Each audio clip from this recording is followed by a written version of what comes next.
नमस्कार, आप देख रहे हैं मातृभूमि। मैं हूं आपके साथ शोभना यादव। इस समय की दो बड़ी खबर पंजाब से हम आपको बता दें। एक तरफ कैप्टन अमरिंदर, पूर्व मुख्यमंत्री कैप्टन अमरिंदर चंडीगढ़ के लिए रवाना हो चुके हैं दिल्ली एयरपोर्ट पर। अब से कुछ देर पहले जब मीडिया ने उनसे पूछा कि क्या वो नई पार्टी बनाएंगी, इसका कोई जवाब उन्होंने नहीं दिया। और उधर चंडीगढ़ में पंजाब भवन में चरणजीत सिंह चन्नी और नवजोत सिंह सिद्धू की मुलाकात शुरू हो चुकी है। क्या सिद्धू मान जाएंगे, ये बड़ा सवाल, क्योंकि चरणजीत सिंह चन्नी के लिए भी एक बड़ी चुनौती। अगर नवजोत सिंह सिद्धू को वो नहीं मना पाते हैं, उन्हें नहीं वो खुश कर पाते हैं, तो कहीं ना कहीं एक दिक्कत का सामना चरणजीत सिंह चन्नी को भी आगे आने वाले समय में करना पड़ सकता है। उधर आला कमान ने किसी भी तरीके के हस्तक्षेप से मना कर दिया है और इसीलिए नवजोत सिंह सिद्धू के जो तेवर हैं वो कुछ नरम पड़े हैं और वो पटियाला से चंडीगढ़ पहुंचे हैं चरणजीत सिंह चन्नी से मुलाकात करने के लिए। दो सहयोगी हमारे साथ जुड़े हुए हैं, हरपिंदर मेरे सहयोगी मेरे साथ जुड़े हुए हैं और जगविंदर पटियाल। जगविंदर, मैं पहले कैप्टन अमरिंदर सिंह की खबर पर आपसे बात करना चाहूंगी। कैप्टन अमरिंदर कहते हैं कि वो कांग्रेस में नहीं रहेंगे, बीजेपी में वो जाएंगे नहीं। सूत्र ये भी कह रहे हैं कि 20 से 30 विधायक जो है वो उनके संपर्क में है। क्या वो नई पार्टी बना सकते हैं? आपके पास क्या जानकारी? देखिए, मुझे नहीं लगता 20 से 30 विधायक उनके संपर्क में हैं। वो तो तब भी नहीं थे जब उनके कुर्सी जाने लगी थी। जो उन्होंने मीटिंग बुलाई थी उसमें 10 लोग भी नहीं पहुंचे थे। मुझे नहीं लगता 20 से 30 लोग उनके संपर्क में हैं। दूसरा, अभी पंजाब के एक डिप्टी सीएम से मेरी बात हो रही थी 10 मिनट पहले ही। वो कह रहे थे कि अमरिंदर सिंह के इस रवैये को देखकर लगता है कि उनको कांग्रेस से और क्या चाहिए था। उनको 9.5 साल तक मुख्यमंत्री रखा, पार्टी का प्रेसिडेंट बनाकर रखा। 23 साल पहले वो आए थे, उसमें से आधे से ज्यादा समय वो पावर में रहे और 80 साल की उम्र में उन्हें और क्या चाहिए। अब भी वो ये टटोलते फिर रहे हैं कि कहां उनको और पावर मिल सकती है। तो इस उम्र में उनको इस तरह की हरकतें नहीं करनी चाहिए। दूसरा क्या है कि पंजाब का माहौल जो है ना इस वक्त, हालांकि मुझे ये लगता है कि दूसरे प्रदेशों तो इसको जज करना संभव नहीं है, जो मैं जज कर पा रहा हूं। अमरिंदर सिंह को पता है कि अगर इस वक्त वो खुलेआम बीजेपी के साथ जाते हैं तो पंजाब में उनकी किरकिरी नहीं होगी, उनके नाक में दम कर दिया जाएगा और खासकर किसान उनको जो है वो लाहनत जो होते हैं ना, लाहनत देंगे। दूसरा बात क्या है कि बीजेपी को भी पता है कि अमरिंदर सिंह का एक कनेक्शन ऐसा है जिसके कारण बीजेपी का राष्ट्रवाद के मुद्दे को भी कहीं ना कहीं कांग्रेस ठेस पहुंचा सकती है या उस मुद्दे को भुना सकती है। तो बीजेपी के मन में वो भी होगा। लेकिन इसमें कोई दो राय नहीं है कि अगर किसान आंदोलन के चलते अगले चुनाव में बीजेपी का पंजाब में कोई बहुत बड़ा सीन नजर नहीं आ रहा है, तो अमरिंदर के मार्फत या वो जो छोटे छोटे स्प्लिंटर ग्रुप हैं उनको अमरिंदर सिंह के द्वारा इकट्ठे करवाकर बीजेपी कोई बड़ा गेम करने के लिए एक सियासी तौर पर अपनी रणनीति बना सकती है। लेकिन अमरिंदर बड़े सियासत के खिलाड़ी हैं, वो अपना फायदा पहले देखेंगे, फिर ही हाँ करेंगे बीजेपी को कि उनके मसौदे पर आगे बढ़ना है या बिल्कुल नहीं। बिल्कुल जगविंदर, और कैप्टन अमरिंदर सिंह के पास खोने के लिए कुछ है, बचा नहीं है अब जिस स्थिति में कैप्टन अमरिंदर है। हरपिंदर का मैं रुख करना चाहूंगी। हरपिंदर पंजाब भवन के बाहर मौजूद है जहां पर चरणजीत सिंह चन्नी और नवजोत सिद्धू की बैठक चल रही है। हरपिंदर, कुछ अपडेट आपके पास, कोई जानकारी निकलकर सामने आई? देखिए, अपडेट पहले सबसे पहले यही है कि दोनों में जो बड़े नेता हैं उनकी मीटिंग शुरू हो चुकी है, नवजोत सिंह सिद्धू और चरणजीत सिंह चन्नी के दरमियान। अब बड़ा सवाल यही है कि कितना समय ये मीटिंग चलती है और क्या जो मीटिंग में शामिल है, जो लीडर नेता जो शामिल हैं, क्या वो नवजोत सिंह सिद्धू को मना पाएंगे। इसी पे लेकर अब बड़ा सवाल खड़ा हो चुका है। अब कितना समय ये मीटिंग चलेगी इस पर नजर रहेगी। फिलहाल अपडेट यही है कि मीटिंग दोनों में शुरू हो चुकी है। ठीक है जगविंदर, मैं आपका रुख करना चाहूंगी। देखिए, वहां पर बैठक शुरू हो चुकी है, लेकिन हमें यहाँ ये समझना होगा क्योंकि आला कमान ने इस बार सिद्धू के प्रति थोड़ी सी सख्ती दिखाई है। जिस तरीके से पहले सिद्धू की हर बात को माना गया, चाहे कैप्टन को हटाना हो, चाहे उनको अध्यक्ष पद देना हो, इस बार कहीं ना कहीं आला कमान ने थोड़ी तलखी दिखाई और इसी का असर है कि पटियाला से चलकर खुद नवजोत सिंह सिद्धू चरणजीत सिंह चन्नी से मिलने पहुंचे। लेकिन चन्नी के लिए भी ये बहुत चुनौती है, उनको मना लेना और उनके साथ आगे बढ़ना। देखिए शोभना, इसमें कोई दो राय नहीं है कि हाईकमान सिद्धू के इस्तीफा देने के अंदाज से नाराज है। इसमें कोई दो राय नहीं है क्योंकि हाईकमान ने जितना बड़ा दाव नवजोत सिंह सिद्धू पर खेला था, नवजोत सिंह सिद्धू ने उतने ही हल्के अंदाज में इस्तीफा दे दिया। अगर कोई मनमुटाव था तो उसे एप्रोप्रिएट चैनल पर रखकर बातचीत होनी चाहिए थी। लेकिन दूसरी बात यह भी नहीं है कि हाईकमान ने इनको चन्नी के या राम भरोसे छोड़ दिया है।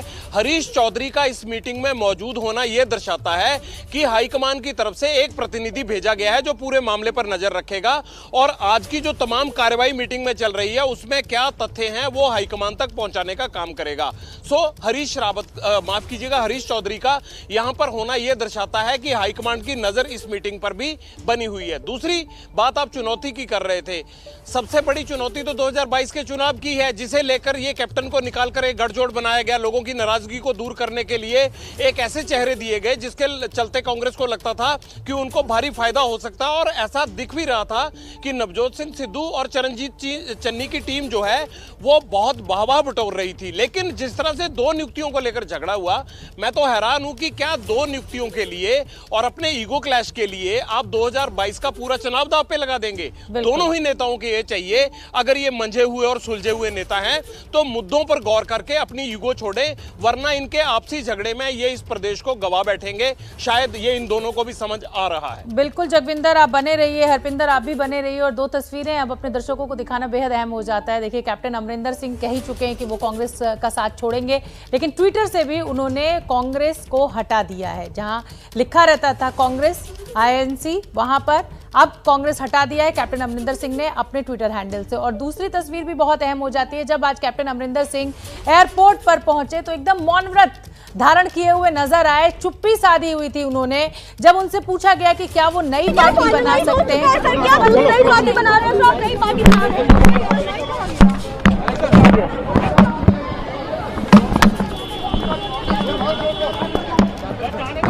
क्या फाइनलाइज हो चुका है सर? क्या दूसरी पार्टी बना रहे हैं तो आप नई पार्टी बना रहे हैं?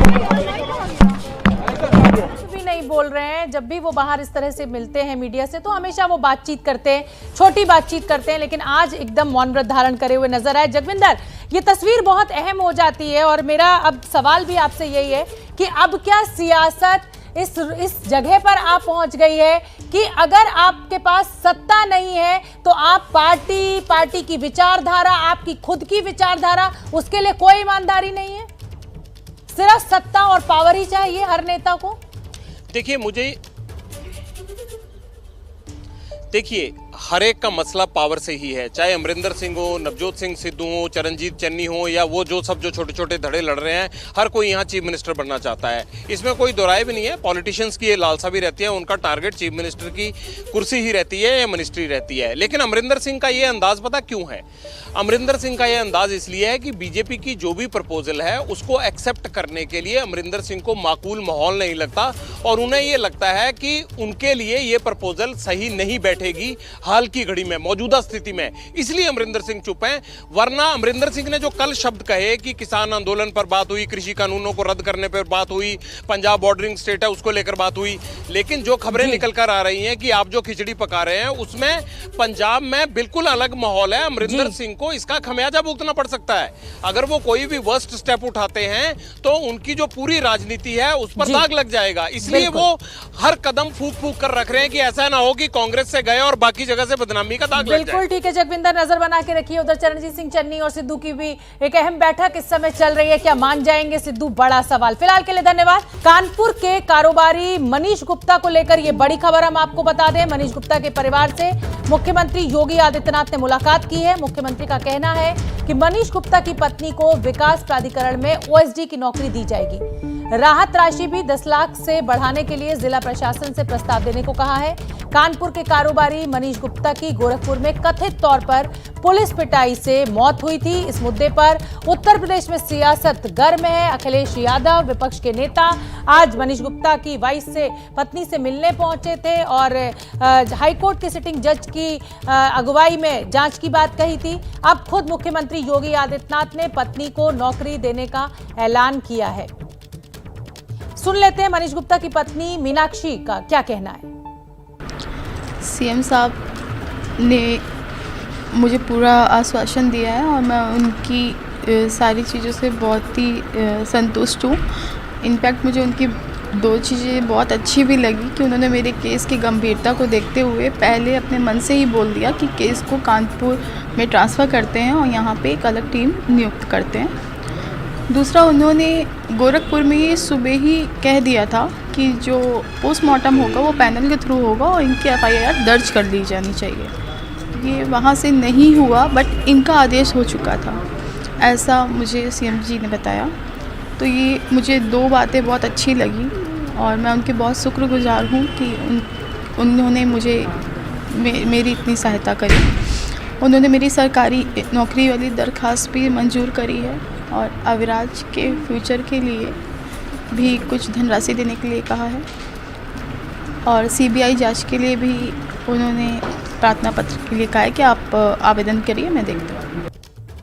तो इस पीड़ित पत्नी को थोड़ी राहत मुख्यमंत्री योगी आदित्यनाथ की तरफ से जरूर मिली है, सरकारी नौकरी मिल जाएगी, राहत राशि भी बढ़ाने के ऊपर विचार चल रहा है। जिस तरीके से इस कारोबारी की पिटाई, पुलिस पिटाई के चलते मौत हो गई थी, परिवार पे दुखों का पहाड़ टूट पड़ा था। की ओर गिलगित बाल्टिस्तान के इलाके में टेलीकॉम नेटवर्क का काम पाकिस्तानी सेना की देखरेख में काम करने वाले स्पेशल कम्युनिकेशन ऑर्गेनाइजेशन यानी एससीओ के पास में था, लेकिन ये एससीओ बीते कई सालों से घाटे में चल रहा था। हालांकि एससीओ में भारी भरकम निवेश भी था और लगातार आर्थिक मदद भी इसकी की जा रही थी, लेकिन जैसा कि अमूमन पाकिस्तान में होता है, करप्शन की वजह से घाटा बढ़ता ही जा रहा था। चीन को यह ठेका मिलने से उसे दोहरा फायदा होगा, क्योंकि इन दिनों वो बेल्ट एंड रोड इनिशिएटिव के तहत डिजिटल सिल्क रूट परियोजना पर खासा ध्यान दे रहा है। बीआरआई से जुड़े देशों में चीनी नेटवर्क बढ़ने से फायदा होगा। सीपेक परियोजना में चीनी पकड़ को मजबूत करने का मौका मिलेगा। चीन लंबे वक्त से पाकिस्तान के टेलीकॉम सेक्टर पर कब्जा करने की फिराक में लगा हुआ था, इसलिए वो करीब 13 साल से भयंकर घाटा होने के बावजूद काम करता रहा, क्योंकि चीन को यह पता था कि एक बार वो पाकिस्तानी नेटवर्क सेक्टर में घुस गया तो फिर फायदा ही फायदा है। दिलचस्प बात यह है कि चीन ने पाकिस्तान की पहली मोबाइल नेटवर्क कंपनी पाकटेल को 2007 में खरीदा था। इसका नाम बदलकर चाइना मोबाइल पाकिस्तान यानी CMPAK किया गया। कंपनी के सीईओ वांग हुआ कई बार ये कह चुके हैं कि 2007 से लेकर 2017 तक उनकी कंपनी बिना किसी मुनाफे के काम करती रही। ऐसे में सवाल उठना स्वाभाविक है कि आखिर पाकिस्तान में इस चीनी मोबाइल कंपनी के घाटे के कारोबार की भरपाई आखिर कौन कर रहा था? इसका जवाब यह है कि चीन के इसमें अपने निजी हित हैं, क्योंकि उसे पता था कि अगर सरकार बदली तो उसकी पूंछ बढ़ जाएगी, क्योंकि पाकिस्तानी सरकार कर्ज से इतनी दबी हुई है कि चीन के बिना उसका चल पाना मुश्किल है। हुआ भी यही, चीन ने खुले हाथ से कर्ज दिया और उस कर्ज के बदले पाकिस्तान की इमरान खान सरकार को उसे मजबूरी में 4G नेटवर्क का ठेका देना ही पड़ा। और अब वो दिन दूर नहीं जब पाकिस्तान का पूरा टेलीकॉम सेक्टर चीनी कब्जे में होगा और उसका बिग डेटा भी चीन अपने हिसाब से इस्तेमाल करेगा। संवाददाता प्रणय उपाध्याय की रिपोर्ट। पाकिस्तानी टेलीकॉम सेक्टर में चीन की घुसपैठ हो गई है। अब ये चीन के लिए फायदेमंद और पाकिस्तान के लिए कितना बड़ा खतरा होगा, ये आने वाला समय बताए। पंजाब की सियासत में इस वक्त दो खबरें छाई हुई हैं। क्या नवजोत सिंह सिद्धू मान जाएंगे और पूर्व मुख्यमंत्री कैप्टन अमरिंदर सिंह का अगला कदम क्या होगा? नवजोत सिंह सिद्धू की पंजाब के मुख्यमंत्री चरणजीत चन्नी से करीब 40 मिनट से मुलाकात चल रही है। पंजाब के डीजीपी समेत कुछ अफसरों की नियुक्ति पर सिद्धू ने ऐतराज जताया है और 2 दिन पहले पंजाब कांग्रेस के अध्यक्ष पद से इस्तीफा दे दिया। अब सवाल यही है कि क्या चरणजीत चन्नी से मुलाकात करने के बाद ये मुद्दे हल हो जाएंगे और क्या नवजोत सिंह सिद्धू मान जाएंगे, दोबारा अध्यक्ष पद वो संभालेंगे? और दूसरी तरफ कैप्टन अमरिंदर सिंह दिल्ली से चंडीगढ़ जा रहे हैं और उन्होंने अपने ट्विटर हैंडल से कांग्रेस हटा दिया है। कल कैप्टन ने गृह मंत्री अमित शाह से मुलाकात की थी। नई पार्टी बनाने के सवाल पर कैप्टन साहब चुप्पी साधे हुए हैं। आइए आपको दिखाते हैं आखिर अब क्या करेंगे कैप्टन। पार्टी बना रहे हैं तो आप नई पार्टी बना रहे हैं।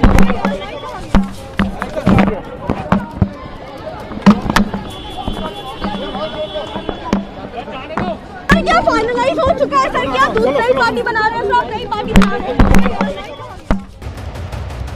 बुधवार की शाम को करीब 6 बजे जब कैप्टन अमरिंदर सिंह गाड़ियों के काफिले के साथ गृह मंत्री अमित शाह से मिलने पहुंचे तो देश की राजनीति में कई सवालों के बम फूटने लगे। सवाल ये उठने लगा कि क्या कैप्टन बीजेपी में शामिल होने वाले हैं? शामिल होते हैं तो क्या राज्यसभा के रास्ते केंद्र में मंत्री बनने वाले हैं? क्या किसान आंदोलन खत्म करने के लिए बीजेपी का जरिया बन सकते हैं कैप्टन? इन सवालों के बीच पंजाब से लेकर दिल्ली तक की सियासत गर्म होती रही और कैप्टन ने अपनी ओर से इन सवालों को गर्म करने का पूरा मौका भी दिया। करीब 50 मिनट की मुलाकात के बाद शाम के जब 7 बजने वाले थे तब अमित शाह के घर से गाड़ियों का काफिला निकला, लेकिन उस काफिले में अमरिंदर सिंह नहीं दिखे।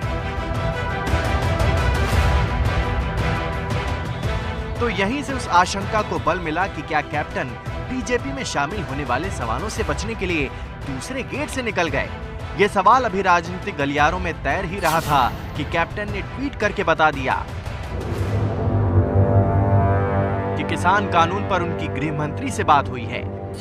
और कैप्टन के इस ट्वीट ने उस आशंका को और प्रबल कर दिया जिसमें उनके कृषि मंत्री बनाए जाने की अटकलें लग रही थी, क्योंकि कैप्टन अब न तो पंजाब के मुख्यमंत्री हैं और न ही किसी संवैधानिक पद पर। लिहाजा किसान कानून पर देश के गृह मंत्री से हुई चर्चा उनके राजनीतिक भविष्य की ओर इशारा करती है। कैप्टन और गृह मंत्री के बीच बुधवार को और क्या बात हुई, इसके बारे में सूत्रों ने जो बताया है उसकी जानकारी आप हमारे रिपोर्टर अंकित गुप्ता से लीजिए। कैप्टन अमरिंदर सिंह ने कल गृह मंत्री अमित शाह से भी मुलाकात की थी और ये मुलाकात करीबन 1 घंटे तक चली थी। सामने आई जानकारी के मुताबिक कैप्टन अमरिंदर सिंह ने अमित शाह से तीनों कृषि कानूनों के मुद्दे पर चर्चा की थी और ये चर्चा भी की थी कि किसान आंदोलन को कैसे खत्म किया जा सकता है। लेकिन सूत्र ये भी बता रहे हैं कि गृह मंत्री से हुई मुलाकात के दौरान कैप्टन ने पंजाब के आंतरिक हालातों को अभी जिक्र किया और ये बताने की कोशिश भी की थी कि कैसे पंजाब के जो बिगड़ते हालात हैं, राजनीतिक अस्थिरता है, उसका फायदा पाकिस्तान और आईएसआई उठा सकते हैं। आज तो दोपहर होते होते उन्होंने जल्द कांग्रेस छोड़ने का ऐलान कर दिया। कैप्टन के करीबी सूत्रों के मुताबिक कैप्टन कांग्रेस से बाहर निकलने का मन बना चुके हैं और जल्द ही वो कांग्रेस से इस्तीफा भी दे सकते हैं। हालांकि फिलहाल कैप्टन बीजेपी ज्वाइन नहीं करेंगे, लेकिन इस सब के बीच में इस बात से इंकार नहीं किया जा रहा है कि कैप्टन जल्द ही कांग्रेस से छोड़ने के बाद एक नई पार्टी का ऐलान कर सकते हैं जो आगामी विधानसभा चुनावों में जनता के बीच जाएगी। हालांकि इस नई पार्टी का ऐलान कब किया जाएगा, इसको लेकर अभी भी पत्ते खोले जाने बाकी हैं। इस बीच कैप्टन मेल मुलाकातों का दौर जारी रखे हुए हैं। दोपहर को कैप्टन ने देश के राष्ट्रीय सुरक्षा सलाहकार अजीत डोभाल से मुलाकात की। कैप्टन की गाड़ियों का ये काफिला मुलाकात के बाद डोभाल के घर से निकल रहा है। बताया जा रहा है कि कैप्टन ने डोभाल को सुरक्षा से जुड़े दस्तावेज सौंपे हैं। कल गृह मंत्री अमित शाह से मुलाकात के बाद आज कैप्टन अमरिंदर सिंह ने राष्ट्रीय सुरक्षा सलाहकार अजीत डोभाल से भी मुलाकात की और उन्होंने उनको कुछ दस्तावेज भी सौंपे हैं जिसमें यह बताने की कोशिश की है कि पंजाब में चल रही राजनीतिक अस्थिरता का फायदा कैसे पाकिस्तान और आईएसआई उठा सकते हैं। लिहाजा जरूरी यह है कि उस अस्थिरता का फायदा पाकिस्तान और आईएसआई ना उठा सके, उसको लेकर के कड़े कदम उठाए जाएं। कैप्टन से हुई मुलाकात के बाद राष्ट्रीय सुरक्षा सलाहकार अजीत डोभाल गृह मंत्री अमित शाह से भी मिलने पहुंचे और उनके साथ भी कई घंटे बैठक की। अब सवाल यह है कि अगर कैप्टन कांग्रेस छोड़ देते हैं और बीजेपी में शामिल नहीं होते तो क्या करेंगे? क्या कैप्टन वाकई में नई पार्टी बनाकर बीजेपी के साथ जाएंगे? फिलहाल बीजेपी के नेता कैप्टन और अमित शाह की मुलाकात पर ज्यादा नहीं बोल पा रहे। अमित शाह जी बीजेपी के जहां एक तरफ वरिष्ठ नेता हैं, पूर्व राष्ट्रीय अध्यक्ष हैं, वहीं के देश के गृह मंत्री भी हैं और मुलाकातें उनसे तमाम लोगों की होती रहती हैं, मुख्यमंत्रियों की होती रहती हैं, जो विपक्ष के मुख्यमंत्री हैं, मंत्रियों की होती रहती है। तो इसलिए मुझे लगता है कि मुलाकात को जो है वो किसी तरह से सियासी एंगल से बहुत ज़्यादा देखना ज़रूरत नहीं है। बीजेपी के राष्ट्रीय प्रवक्ता आरपी सिंह तो कैप्टन को राष्ट्रवादी बता रहे हैं। शायद ये इशारा कर रहे हैं कि कैप्टन देर सवेर बीजेपी के साथ खड़े होने वाले हैं। कैप्टन साहब अमित शाह जी से मिलने आए तो अच्छी बात, इसमें कोई बुराई बात नहीं। और उन्होंने कहा कि मैं किसानों के मुद्दों को मिलने आया था, तो उन्होंने अपना विषय रखा होगा कैप्टन साहब ने किसानों वाला विषय अमित शाह जी के सामने। इसको हम ये मत सोचें कि भाजपा ज्वाइन कर रहे नहीं करिए, और परंतु जिस प्रकार से उनको ह्यूमिलेट किया गया कांग्रेस में वो दिखता है। और ये पहली बार नहीं है, इससे पहले हेमंतवा बिस्वा शर्मा को जिस प्रकार से ह्यूमिलेट किया गया था तो उन्होंने ऑन रिकॉर्ड कहा था, ज्योतिराज सिंधिया को जिस प्रकार से हुआ मामला, और जितने बाकी तमाम नेता उनके, तो और अब तो कपिल सिब्बल के यहाँ कल प्रदर्शन किया गया, तो वहाँ पर कोई अपनी बात कह ही नहीं सकता, और कहा जाएगा तो उसको ह्यूमिलेट किया जाएगा। जिस कैप्टन की लगभग मेरे ख्याल 50 साल से ऊपर की राजनीतिक जीवन है, उसको एक 50 साल का पता नहीं पार्टी में क्या पता है उनके पास, वो उनको बेइज्जत करेगा, तो चिंता का विषय है। और कांग्रेस को चिंता करनी चाहिए, ये हमारा विषय नहीं है, कांग्रेस को चिंता करनी चाहिए कि अपना घर ठीक नहीं रखता। बीजेपी नेताओं का कैप्टन को लेकर नरम रुख और कांग्रेस के नेताओं का कैप्टन पर निशाना, ये बताने के लिए काफी है कि कैप्टन बीजेपी के करीब जा चुके हैं। बस नए प्लेटफॉर्म के जरिए साथ जाने के मुहूर्त का ऐलान बाकी है। कैप्टन भले ही सीधे तौर पर बीजेपी में शामिल नहीं होंगे, लेकिन नई पार्टी या संगठन बनाने के संकेत अब मिलने लगे हैं। ट्विटर पर उन्होंने अपना प्रोफाइल पेज बदल दिया है। माना यह जा रहा है कि नया संगठन या नई पार्टी बनाकर कैप्टन बीजेपी के साथ काम करेंगे। वैसे भी कैप्टन कोई पहली बार कांग्रेस नहीं छोड़ रहे। इससे पहले वो कांग्रेस छोड़कर अकाली दल में शामिल भी हो चुके हैं और एक बार अपनी पार्टी भी बना चुके हैं। कैप्टन पॉलिटिक्स की पूरी कहानी हमारी इस रिपोर्ट में देखिए। कैप्टन अमरिंदर सिंह, एक चेहरा जिसने सत्ता के शतरंज पर पंजाब की राजनीति को अपनी चाल से उलझा दिया है। कैप्टन का बीजेपी की ओर झुकाव पंजाब की राजनीति को न सिर्फ प्रभावित करने वाला है, बल्कि पंजाब की सियासत के लिए राजनीतिक दलों को नई रणनीति बनाने पर मजबूर करने वाला है। कैप्टन अमरिंदर सिंह के अलग पार्टी बनाने के संकेत मिलने लगे हैं और माना यह जा रहा है कि नई पार्टी बनाने के साथ ही कैप्टन बीजेपी के साथ खड़े हो जाएंगे।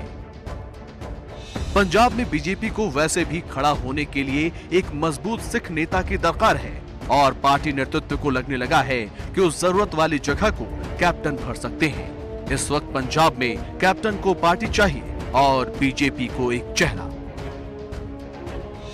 वैसे भी कैप्टन और बीजेपी के रिश्तों में ज्यादा तल्खी नहीं रही है। पार्टी लाइन अलग जाकर कैप्टन कई बार बीजेपी और मोदी सरकार के साथ खड़े हो चुके हैं।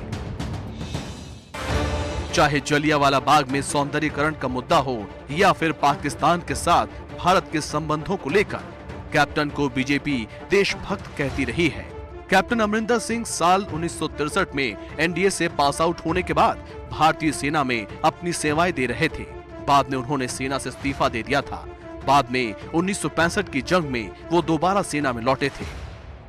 बात 70 के दशक की है, जब पंजाब में अकाली दल की लोकप्रियता बढ़ रही थी। तब राजीव गांधी ने अपने स्कूली मित्र अमरिंदर सिंह को कांग्रेस में शामिल होने की ऑफर दी। हालांकि अमरिंदर सिंह लोकसभा का पहला चुनाव हार गए, लेकिन 1980 में दूसरे चुनाव में उन्हें जीत मिली। साल 1984 में जब पंजाब अशांत हुआ, तब कैप्टन ने कांग्रेस से इस्तीफा दे दिया और अकाली दल में शामिल हो गए। अकाली सरकार में वो मंत्री भी रहे। 1992 में उन्होंने अकाली दल छोड़ दिया और शिरोमणि अकाली दल नाम की पार्टी बनाई, जिसका 1998 में कांग्रेस में विलय कर दिया। इसके बाद कांग्रेस में उनकी दूसरी पारी शुरू हुई। बीते 23 साल के कांग्रेसी करियर में कैप्टन 2 बार पंजाब के सीएम बने, प्रदेश अध्यक्ष रहे और अब दूसरी बार कांग्रेस से अलग हो रहे हैं। कैप्टन कांग्रेस से अलग होने वाले इकलौते बड़े नेता नहीं है। कांग्रेस के कमजोर होने के बाद एक बड़े नेता पार्टी से अलग हो रहे हैं। सवाल नेतृत्व पर खड़े किए जा रहे हैं। अभी पिछले महीने ही 16 अगस्त को यूथ कांग्रेस की अध्यक्ष रह चुकी सुष्मिता देव ने पार्टी छोड़ी। अब वो टीएमसी की राज्यसभा सांसद हैं। 9 जून को जितिन प्रसाद कांग्रेस से बीजेपी में गए। अब वो उत्तर प्रदेश सरकार में मंत्री हैं। पिछले साल 11 जून को ज्योतिरादित्य सिंधिया बीजेपी में गए, केंद्र में मंत्री हैं। रीता बहुगुणा जोशी 2016 में बीजेपी का दामन थाम चुकी हैं, प्रयागराज से सांसद हैं। हेमंत बिस्व शर्मा 2015 में बीजेपी में गए और अब असम के मुख्यमंत्री हैं। तो पहले नेता नहीं है कैप्टन अमरिंदर सिंह और नेतृत्व के ऊपर लगातार सवाल खड़े किए जा रहे हैं। जब सुष्मिता देव ने पार्टी छोड़ी, उस समय भी यही कहा गया कि नेतृत्व अपने नेताओं को रोक पाने में असफल है। कानपुर के कारोबारी मनीष गुप्ता के परिवार से मुख्यमंत्री योगी आदित्यनाथ ने मुलाकात की। मुख्यमंत्री ने कहा है कि मनीष गुप्ता की पत्नी को विकास प्राधिकरण में ओएसडी की नौकरी दी जाएगी। कानपुर के कारोबारी मनीष गुप्ता की गोरखपुर में कथित तौर पर पुलिस की पिटाई से मौत हो गई थी। मनीष गुप्ता की पत्नी मीनाक्षी गुप्ता से बात की हमारे संवाददाता संजय त्रिपाठी।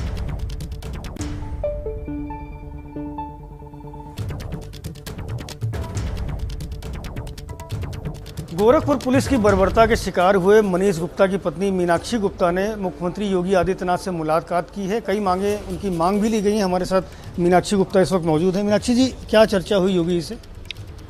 जी, माननीय योगी जी से उन्होंने मेरी सारी समस्याओं का समाधान करा है। उन्होंने एक फैमिली के मुखिया की तरह, गार्जियन की तरह उन्होंने मेरी सारी समस्याओं का अच्छा समाधान दिया है।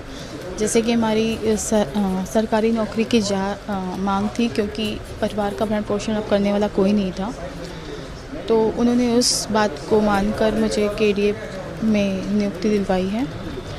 और दूसरा, जैसे कि मैंने बच्चे के भरण पोषण के लिए उनसे कुछ धनराशि के लिए कहा था, तो उन्होंने कहा 10 लाख रुपए आप अभी ले लीजिए, आगे के लिए हम आपको करते हैं। उन्होंने मना नहीं किया, वो करेंगे और मुझे उन पर पूरा यकीन भी है। और सबसे अच्छी बात मुझे ये लगी कि उन्होंने अपने मन से बोला कि हम आपका केस कानपुर में ट्रांसफ़र कर रहे हैं। जैसे कि एक बड़ा होता है ना, उसको पता होता है कि फैमिली में अब कौन है कौन नहीं है और क्या करना चाहिए। उन्होंने ये निर्णय लेकर मेरे बिना बोले लिया, ये बहुत अच्छा लगा। मेरी ओर से तो था बट उन तक पहुंचा नहीं था और उन्होंने अपने मन से लिया, ये बहुत अच्छा लगा।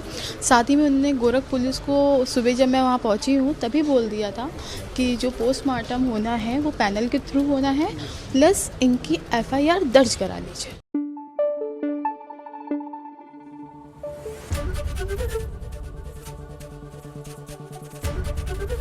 ABP न्यूज़ आपको रखे आगे।